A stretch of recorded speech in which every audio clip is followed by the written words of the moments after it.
पर्व का रूप दिया, जिसके उपलक्ष्य में हम सब आज यहां पर एकत्रित हैं।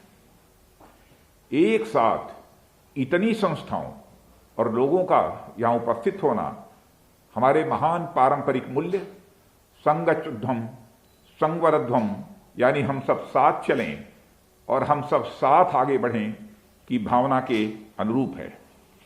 ऐसे में इस अभियान की एकता हमारी पहचान की थीम और भी प्रासंगिक हो जाती है। साथियों, जैसा कि हम सबको मालूम है, जिन चीजों के कारण सबसे बड़े लोकतंत्र यानी हमारे लोकतंत्र को विश्व भर में जाना जाता है, यह हमारा संविधान भी उनमें से एक है। हमारा संविधान भारत के लोगों का, भारत के लोगों द्वारा और भारत के लोगों के लिए है। सालों के अथक परिश्रम, अध्ययन, विचार विमर्श और अनेक बैठकों के बाद इसका अंतिम स्वरूप हमारे सामने आ पाया है। न केवल हमारी परंपरा और सांस्कृतिक विरासत, बल्कि दुनिया के अनेक संविधानों के श्रेष्ठ विचारों का यह एक निचोड़ है और भारत जैसे विविधता वाले राष्ट्र को एक सूत्र में बांधकर रखने वाला हमारा यह संविधान ही है। साथियों, हमारे संविधान निर्माताओं की, जिन्होंने एक श्रेष्ठ भारत का स्वप्न देखा था, इस संविधान से बड़ी उम्मीदें थीं और संविधान के सभी निर्माता सदस्यों ने किसी न किसी रूप में इस देश का सबसे अहम मार्गदर्शक बताया। पर डॉक्टर अंबेडकर ने इसे मार्गदर्शक बताने के साथ साथ इसमें एक और महत्वपूर्ण बात जोड़ी। विधि मंत्री के रूप में उन्होंने अपने पहले ही साक्षात्कार में यह स्पष्ट कर दिया था कि संविधान का अच्छा या बुरा साबित होना उसके नियमों पर नहीं, बल्कि उसे अमल में लाने वाले लोगों पर निर्भर करेगा। यानी हम और आप पर यह निर्भर करता है कि हमारा देश, हमारी व्यवस्था कैसे और किस दिशा में प्रगति करेगी। इसलिए इसकी सफलता की पहली आवश्यकता है इसे अच्छे ढंग से अमल में लाना, और उससे भी पहली आवश्यकता है हमारा और हमारे देशवासियों का संवैधानिक मूल्यों के प्रति सचेत होना, जागरूक होना। इस कार्य में हमारे युवा साथी सर्वाधिक योगदान दे सकते हैं। अभी अभी मैंने देखा कि हमारे 3 बच्चे, कैडेट श्वेता, कैडेट चक्राता और कैडेट चिराग शर्मा ने संविधान के संबंध में जो एक अपना प्रस्तुतिकरण किया है, उसकी मैं जितनी ही भी सराहना करूं वह कम है। इन तीनों बच्चों को मैं अपनी तरफ से हार्दिक शुभकामनाएं देता हूं। साथियों, होता क्या है कि इतना महत्वपूर्ण विषय होने के बावजूद भी धरातल पर एक बड़ी संख्या में लोग संविधान से सीधे तौर पर जुड़ नहीं पाते हैं, और संविधान जैसी कोई चीज है इतना तो उन्हें मालूम होता है, पर वह क्या, कैसे, क्यों और किसके लिए है, यह जागरूकता नहीं आ पाती है। उन्हें लगता है कि यह नियमों की कोई एक बहुत बड़ी पुस्तक है जो सरकारों और अफसरों के लिए ही केवल बनी है, या फिर यह कोई ऐसा दस्तावेज है जिससे सरकारें चला करती हैं। पर साथियों, हमें लोगों को यह बताना है कि इस दस्तावेज से सरकारें नहीं, हमारा जीवन और सबसे ऊपर हमारा यह देश चलता है। हमारा संविधान हमें सिखाता है कि हम एक बने और नेक बने। यह हमें अनुशासन और विविधता में भी एकता और अखंडता का पाठ पढ़ाता है।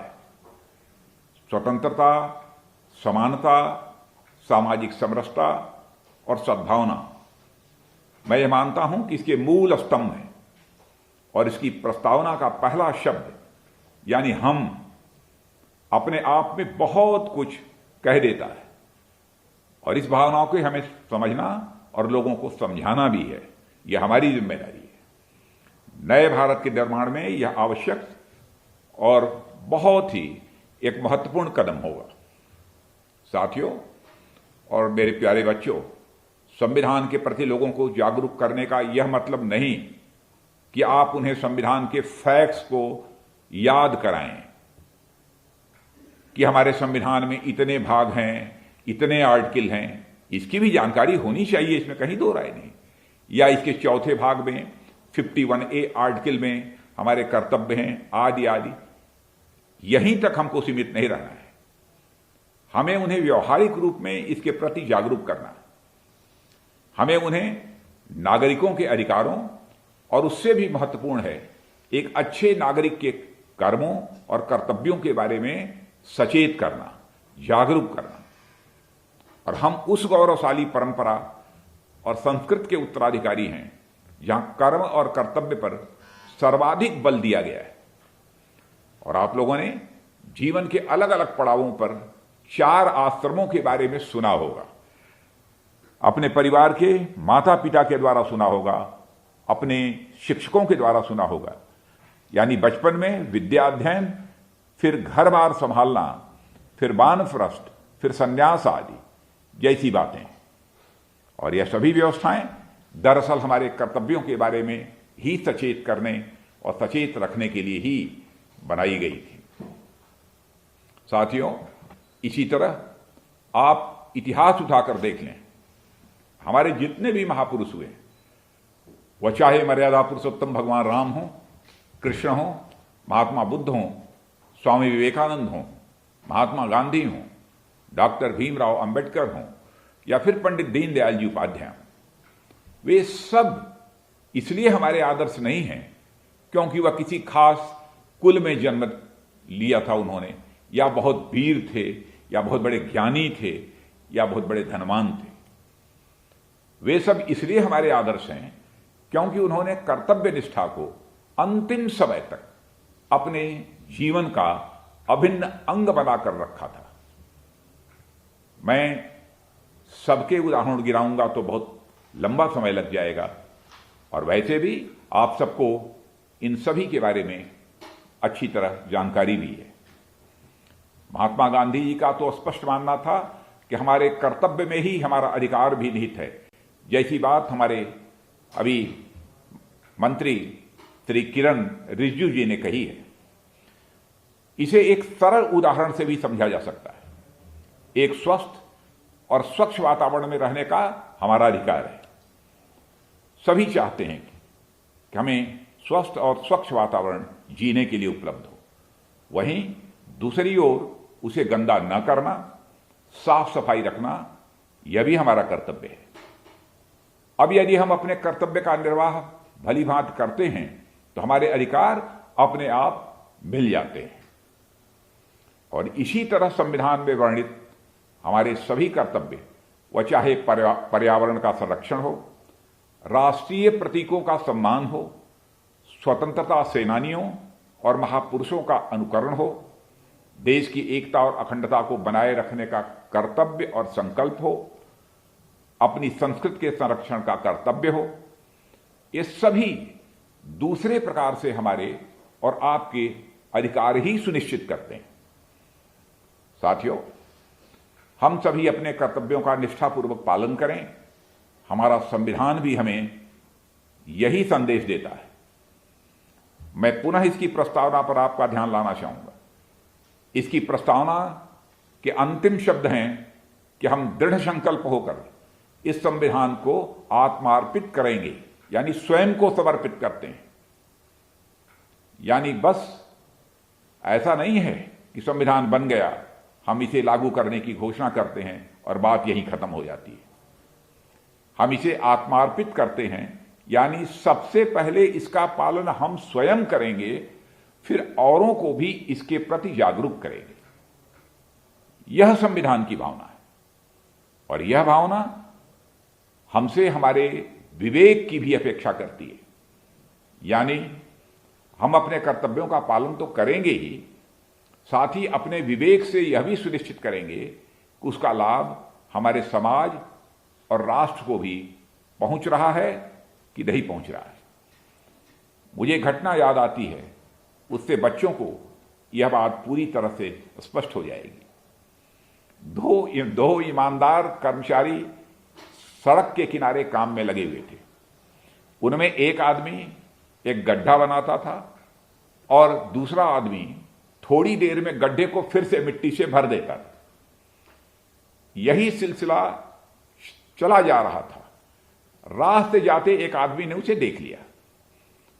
उसने पास आकर पूछा कि भाई, आप एक आदमी गड्ढा बना रहे हो और दूसरे इसे भरने का काम कर रहे हो, समझ में नहीं आया कि यह माजरा क्या है, कि यह आप सब क्या कर रहे हो।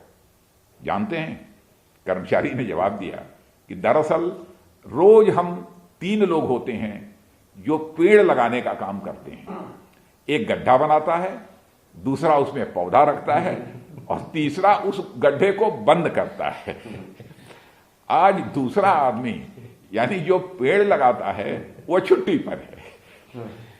उसकी छुट्टी के कारण हम अपना काम तो रोक नहीं सकते, सो दोनों लोग मिलकर गड्ढा खोद और बंद कर रहे हैं। बात तो सही है, दोनों ईमानदारी से अपना कर्तव्य निभा रहे थे, पर क्या ऐसे कर्तव्य का हमारे समाज और राष्ट्र को कोई लाभ हो रहा है? आप भी कहेंगे नहीं। ऐसे में हमें कर्तव्य के साथ अपने विवेक का भी इस्तेमाल करना है ताकि हम कुछ नया, सार्थक और विकासशील काम कर सकें। अब बात आती है कि इसमें हमें करना क्या है। इसमें हम व्यक्तिगत और सांगठनिक दोनों स्तरों पर अपना योगदान दे सकते हैं। और मुझे बताया गया कि सांगठनिक स्तर पर अपने काम जैसे रैलियां, वेबिनार, प्रतियोगिताएं आदि जैसे कार्यक्रम यह होने जा रहे हैं। यहां मैं संस्था प्रमुखों से आग्रह करना चाहूंगा कि आप लोग quiz, debate, poster, slogan writing competition आदि तो करवा ही रहे हैं, साथ ही संविधान की मूल बातों से संबंधित रोचक कहानियां, कार्टून, पहेलियां अथवा खेल आदि की रचना के लिए बच्चों को प्रेरित और उत्साहित करें, यह मेरा आग्रह है। मुझे मालूम है कि हमारे बच्चे बड़े होनहार, प्रतिभाशाली और कुशल हैं, क्योंकि अभी अभी हमने 3 बच्चों के परफॉर्मेंस को देखा, श्वेता, चक्राता और चिराग शर्मा। इन माध्यमों से वे न केवल स्वयं बल्कि छोटे बच्चों में भी संविधान जैसे विषय के प्रति रुचि पैदा कर सकेंगे, ऐसा मेरा विश्वास है। इसके अलावा व्यक्तिगत स्तर पर भी हमें प्रयास की आवश्यकता है। मेरे प्यारे बच्चों, मैं फिर से यह बात कहना चाहूंगा बच्चों से कि इसके अलावा व्यक्तिगत स्तर पर भी हमें प्रयास करने की आवश्यकता है। जैसा कि मैंने अभी कहा कि हम व्यवहारिक स्तर पर अपने आसपास के लोगों, अपने मित्रों को आम बोलचाल की भाषा में संविधान और उसमें वर्णित कर्तव्यों के बारे में अच्छी तरह बता सकते हैं। जैसे हमें पानी बचाना है, हमें पेड़ लगाने हैं, ट्रैफिक नियमों का पालन करना है, कोरोना से लड़ने के लिए शारीरिक दूरी, मास्क का प्रयोग और हाथ की सफाई रखनी है, आदि आदि। अभी भी हाल में ही दिवाली का पर्व संपन्न हुआ है और इसके चलते कुछ जगहों पर पराली आदि के कारण प्रदूषण का स्तर एक मानक से कहीं अधिक खराब होने की खबरें भी आपने समाचार पत्रों में पढ़ी होंगी और महसूस भी किया होगा, और कम से कम दिल्ली और एनसीआर में रहने वाले लोगों ने कुछ ज्यादा महसूस किया होगा। हमारा यह भी कर्तव्य बनता है हम इसके बारे में भी लोगों को सचेत करें, लोगों को जागरूक करें। साथियों, साथ ही आप खुद से कुछ एक क्रिएटिव राइटिंग करें, छोटी छोटी पोएम्स लिखें। और मैं जानता हूं कि हमारे बच्चों के अंदर ऐसी प्रतिभा है कि इस काम को कर सकते हैं। वह कई पोस्टर बना सकते हैं, ई मैगजीन्स बना सकते हैं, या अपना कोई हाल ताजा का कोई ऐसा अनुभव हो, कोई एक्सपीरियंस हो हाल फिलहाल का, उसके बारे में लिख सकते हैं जिसमें अपने अपने कर्तव्य का जिम्मेदारी पूर्वक पालन किया हो, और उसे सोशल मीडिया पर भी इसे शेयर कर सकते हैं। यह जमाना आजकल सोशल मीडिया का भी है, इसलिए मैं आग्रह करूंगा सोशल मीडिया का भी आपके द्वारा उपयोग होना चाहिए। इससे एक और आपकी स्किल्स भी डेवलप करेगी और इसी बहाने लोगों में जागरूकता भी आएगी। और इस कोरोना काल में जब तक आपके स्कूल कॉलेज बंद हैं, आप सब नॉलेजेबल इंजॉयमेंट का रास्ता अपनाएं, यह मैं सुझाव आपको देना चाहता हूं। साथियों, सरकार ने युवाओं को प्रोत्साहित करने के लिए अनेक योजनाओं और नीतियों की शुरुआत की है, जिसमें डिजिटल इंडिया, स्टार्टअप इंडिया, नई राष्ट्रीय शिक्षा नीति, कौशल भारत अभियान आदि प्रमुख हैं, जिनमें से कुछ की चर्चा हमारे डिफेंस सेक्रेटरी श्री अजय कुमार जी ने भी की है। आपके समर्पण और संकल्प को देखते हुए सरकार ने सीमावर्ती क्षेत्रों में एनसीसी कैडेट्स की 1 लाख की संख्या में और भर्ती करने की भी घोषणा की है। यह कदम हमारे युवाओं में अपने कर्तव्यों के प्रति प्रेरित करने के साथ साथ उनकी सशक्तिकरण को भी बढ़ावा देगा। और मुझे सचमुच यह जानकर बहुत ही अच्छा लगा कि 22 नवंबर को हमारे एनसीसी कैडेट्स रक्तदान शिविर का आयोजन कर रहे हैं, और यह देश और समाज के प्रति आपके का जो कमिटमेंट है उसका यह एक्सप्रेशन है, उसको यह दिखाता है। और मैं आपके इस कार्यक्रम की मैं सराहना करता हूं, डीजी एनसीसी को भी और उनकी पूरी टीम को इसके लिए मैं बधाई देता हूं। साथियों, मंत्रालयों के स्तर पर अनेक काम होते रहते हैं, पर इस तरह के अभियान में 1 से अधिक मंत्रालय एक साथ हिस्सा ले रहे हैं, यह बहुत सुखद और सकारात्मक संकेत है।